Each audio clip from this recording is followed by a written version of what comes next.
The seatbelt sign wasn't just glowing, it was blazing, like a warning from the sky itself. Flight 782 from Denver to Seattle had been smooth for the first hour, until the plane suddenly lurched downward with a force that ripped a gasp from every throat on board. Coffee splashed, babies cried, and overhead bins rattled like they were about to burst open. People who had been half asleep were now wide awake, gripping their armrests as if they could anchor the plane themselves. The pilot's voice crackled through the speakers. Shaky, too shaky. Ladies and gentlemen, we're experiencing major hydraulic failure. Please remain calm. Flight attendants, prepare the cabin for emergency landing.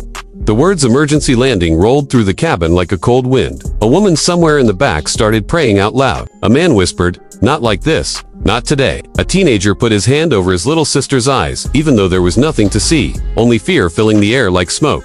In seat 1 for C. A man who had barely looked up from his dusty cap and worn jacket suddenly raised his head. He looked like someone you'd pass by in a grocery store without a second glance. A quiet man, maybe mid-50s, sunburned cheeks, hands rough and cracked from work. He'd barely spoken a word since the plane took off. Just a simple farmer heading to Seattle for some agricultural expo. At least that's what the ticket agent had guessed, based on the mud still clinging to his boots. Now, his eyes were fixed forward, sharp, focused, calculating.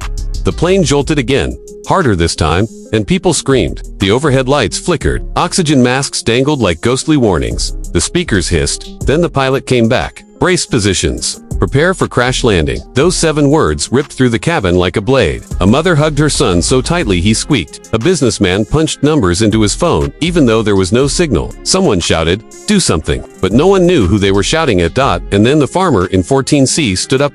Not stumbled, not panicked. He stood up with a purpose that cut through the chaos. Even the flight attendant closest to him froze, her arms shaking as she tried to strap someone else in. "Sir, sit down, we're in emergency protocol." He didn't sit. Instead, he looked her straight in the eyes, steady as a calm river. "Ma'am," he said quietly, "I need to get to the cockpit." A few passengers turned their heads, confused. "Sit down," another attendant cried, her voice cracking. "We're about to," but the farmer didn't budge. He wasn't trembling like everyone else. His breathing wasn't heavy. His hands weren't shaken. He looked almost ready. A teenager nearby, laughed nervously. "Man, what's this guy gonna do? Plant corn in the cockpit." People were scared. They were desperate for a hero.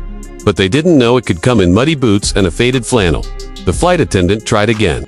Louder and harsher, because fear makes people raise their voices. "Sir, sit." That's when the plane dropped hard. Everyone screamed. Even the attendants lost their footing. The farmer grabbed the seat in front of him, steadying himself with a strength that didn't match his age. He took a breath, then said the words that sucked every sound out of the cabin. "Tell the pilot to give me the controls." Silence. Total silence.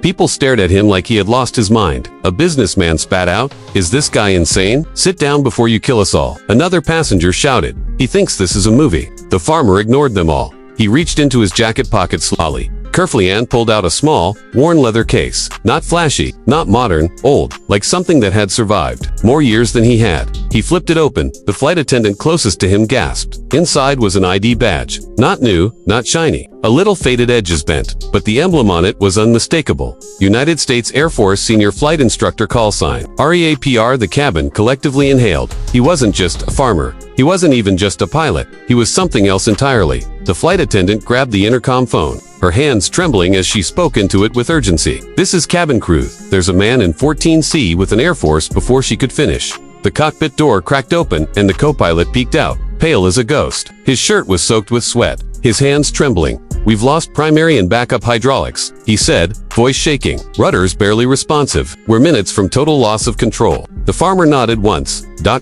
Controlled, like he already knew. "Let me in," he said. The co-pilot hesitated. "Who are you?" The farmer met his eyes with a stare that had seen war, storms, and skies far harsher than this one. "Someone who's landed worse."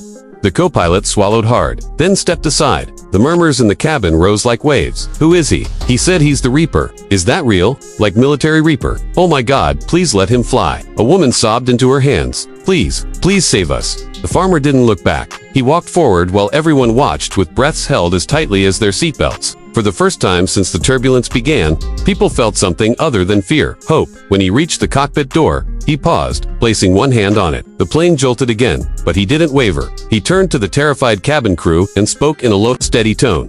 Secure, everyone, trust me. With that, he stepped inside, and the door shut. The cabin erupted with frantic questions. What's going on? Can he do it? Are we going to die? A man in 3D whispered, Reaper. I've heard that name before. The people around him leaned in instinctively. He was a legend. The man said, there was a story in the military, some instructor who pulled off a landing after a mid-air structural failure. Saved everyone. They said his technique wasn't even in the manuals. A woman beside him sniffled, voice trembling. Is that him? If it is, the man said quietly, we might just live. Inside the cockpit, chaos reigned.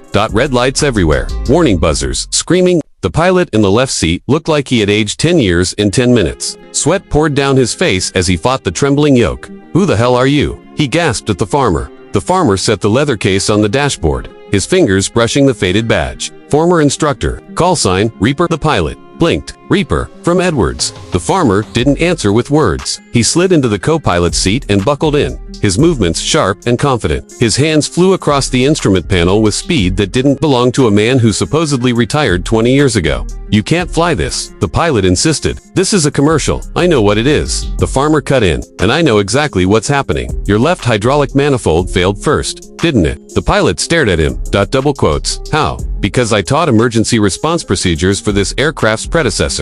He grabbed the manual rudder controls. They stuttered, resisted, then half responded, barely. The plane shook again. Harder, somewhere in the cabin. A child screamed. The farmer lowered his voice. We're not landing this the standard way. We're going to angle in shallow, cut thrust at the last second, and use ground drag. The pilot gawked. That's insane. That's survival. The pilot stared at him for 3 long seconds before whispering, God help us. The farmer's eyes stayed glued to the horizon. Son, God sent me. Back in the cabin, people were clutching each other, praying, crying, whispering hopes into shaking hands. The turbulence was worsening. The wingtip dipped. Someone shouted, what's happening up there? The intercom clicked on. The cabin fell silent. Then the farmer's voice steady. Calm filled the speakers. This is 1 for C. We have a chance. Stay buckled. Stay brave. A collective breath shook the cabin. He continued, you're going to feel things get rough. Trust that we're doing everything we can up here. A young girl whispered to her mother, he sounds calm. Is that good? Her mother squeezed her hand. Yes, baby, that's very good. Another violent jolt. The farmer's voice came again. Firmer, we're bringing you home. The next minutes stretched like hours. The plane groaned under its own weight, metal trembling as if it knew something terrible was coming. People in the cabin clutched their chests every time the aircraft dipped, their hearts thudding like drums inside a storm. In the cockpit, the farmer Reaper tightened his grip on the manual rudder controls. Sweat dripped down his temples, but his eyes were steady. They were the eyes of a man who had lived through skies far crueler than this one.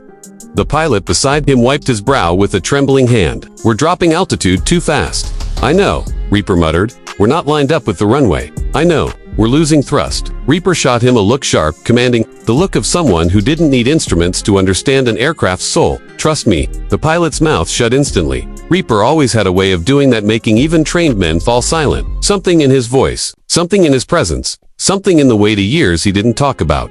He flicked a switch overhead, the panels buzzing under his fingertips like old friends. His movements were fast, too fast for a farmer, too precise for someone who hadn't been in a cockpit in decades. Come on, girl, he whispered to the aircraft. I know you've got one more landing in you. The plane dipped hard left. Passengers screamed. Luggage spilled from compartments. A laptop flew and struck a seat. Coffee sloshed across the floor. The cabin lights flickered. A man shouted, we're going to die. A woman cried out to no one in particular. Why won't they tell us anything? Another voice, someone with more fear than air in their lungs, yelled, we need a miracle. A teenage boy yelled back, we already have one. He's in the cockpit. The plane jerked again as the right engine sputtered. In the cockpit, alarms blared. Right thrust is dropping fast. The pilot shouted. Reaper gave a single nod. Then we land with 1. That's impossible. No, Reaper said calmly. It's just difficult. Outside, through the windshield, the ground was rising fast. Too fast, the runways were still too far right. The plane wasn't straight. The descent angle was wrong. But Reaper didn't flinch. He had flown in storms where lightning carved the sky like scars. He had landed jets with missing wings. He had glided aircraft on fumes and stubborn mercy. He had saved students from disasters that should have written their obituaries. And now he was trying to save a plane full of strangers who didn't even know the truth. He hadn't stepped into a cockpit for 18 years. He had sworn never to fly again. His last flight had cost him everything. His squadron, his best friend, his own belief that he deserved the sky. He'd retired, broken and hollow, returning to the only thing he understood other than flying. the quiet, healing soil of his family farm. He never wanted to pilot again. Until today. Reaper's voice cut through the cockpit. Like a blade. I'm rotating manual override. Brace. The plane lurched. The pilot clutched the armrest. What are you doing? The only thing that gives us a chance. Back in the cabin, a stewardess gripped the intercom, her voice shaking. Everyone braced positions. Now, some passengers screamed, some prayed, some stared ahead, frozen. Children clung to parents, and strangers held hands because fear didn't care about boundaries. The plane tilted violently. People cried out in terror. One man shouted, "We're upside down." Though they weren't, fear had twisted his senses. Reaper kept a death grip on the control column, muscles quivering. The plane wasn't listening. The hydraulics were failing faster than he predicted. "Come on," he growled under his breath. "Come back to me." But the aircraft trembled harder, as if fighting him. The pilot's voice cracked. "We're going to overshoot the runway." "No," Reaper said firmly. "We're not." Reaper yanked the yoke left, then countered right, working each movement like a surgeon despite the aircraft refusing to obey. The nose dipped, the altimeter spun downward, far too quickly. The runway came into view, tilted off-center, rushing toward them like a closing mouth. Reaper sucked in a breath. "If you're up there," he muttered to the sky, "I could use a hand." He didn't pray often. Not since that day. But now, he tried. He tapped the thrust control. The right engine coughed, the left engine whined. The plane trembled. "Hold together," Reaper whispered. "Hold." A loud bang shook the aircraft. The pilot screamed. "We lost the right engine." Passengers wailed. Smoke filled the cabin faintly. The plane nosed. Downward. Altitude 900 feet. Altitude 700 feet. Altitude 500 feet. The pilot shouted, "We're going down." Reaper's voice stayed steady even as the world tilted. "Not yet." Through the cockpit window, airport emergency vehicles were already lined up, fire trucks, ambulances, flashing lights everywhere. They knew something was wrong. The world was watching. People on the ground pointed up, shielding their eyes, watching the wounded plane limp toward the earth. Back in the cabin, a woman whispered, "I don't want to die." Her neighbor squeezed her hand. "We won't. That man, he knows what he's doing." The boy sobbed into his father's sleeve. "Is the farmer gonna save us?" His father swallowed hard, trying to believe his own voice as he answered, "Yes." Reaper leaned forward, pushing the yoke down, then pulling, finessing the glide like a man dancing on the edge between life and death. The plane descended fast, too fast. Reaper's voice tightened. At touchdown, cut thrust, hard. The pilot blinked. "Hard. That'll keep us from flipping." "You're insane." "Insanely alive." Reaper snapped. Altitude 200 feet. Altitude 150 feet. Altitude 80 feet. Reaper exhaled slowly. "Hold on," he whispered. "It's going to get ugly." The wheels hit the runway, but not gently. Not smoothly. They slammed down with a crushing thud that rattled the entire aircraft. The impact jolted bodies against seatbelts, sent overhead compartments popping open, and made passengers scream as the plane bounced back up briefly. Back in the cockpit, the pilot shouted, "Cutting thrust." Reaper gritted his teeth. "Hold the nose hold." It hold. The aircraft screeched down the runway, sparks shooting from the left landing gear as it dragged. The plane veered violently to the right. Reaper wrestled the controls. "Stay with me," he barked at the aircraft. The right landing gear snapped. The plane tilted. People screamed in the cabin, "Help us. Oh my God, we're crashing." Reaper shoved all his weight into the yoke, using strength he didn't know he still had. The right wing dipped, almost scraping the runway. "Come on," he roared. "Not today." The plane skidded. Sparks flew. Metal screamed. Emergency lights blurred past the windows. Then with a final jarring lurch, the aircraft slid sideways, slowed, and stopped. Dead silence. No one moved. No one breathed. Then someone sobbed. Someone whispered, "We're alive." A child let out a laugh, the hysterical kind that comes when fear snaps like a rope. A man cried openly, covering his face with his hands. A mother hugged her daughter so tightly, the girl squealed. The entire cabin erupted with relief, crying, laughing, clapping, thanking God in every language. But no one cheered louder than when the cockpit door finally opened. Reaper stepped out, his legs weak but steady enough. His shirt was soaked with sweat. His hands were trembling now, not from fear, but from the weight of everything he'd just done. People froze when they saw him, then someone yelled, "He saved us." A wave of applause surged through the cabin, raw, emotional, overwhelming. People reached out to touch his arm, thank him, bless him. A woman kissed his hand. A teenager hugged him. Reaper shook his head, embarrassed. Just did what needed doing. The pilot stepped out behind him, eyes red. This man saved 174 lives today. Passengers erupted again. Someone asked, "Sir, who are you really?" Reaper took a long breath. "I used to fly," he said quietly. "I failed once. I wasn't going to fail again." A child tugged at his sleeve. "Mister, are you a hero?" Reaper kneeled so he was eye level with the boy, smiling softly. "No, kid," he said. "Heroes are the ones who keep trying, even when they're scared. I just remembered how to fly." The boy beamed and hugged him, and for the first time in 18 years, Reaper hugged back.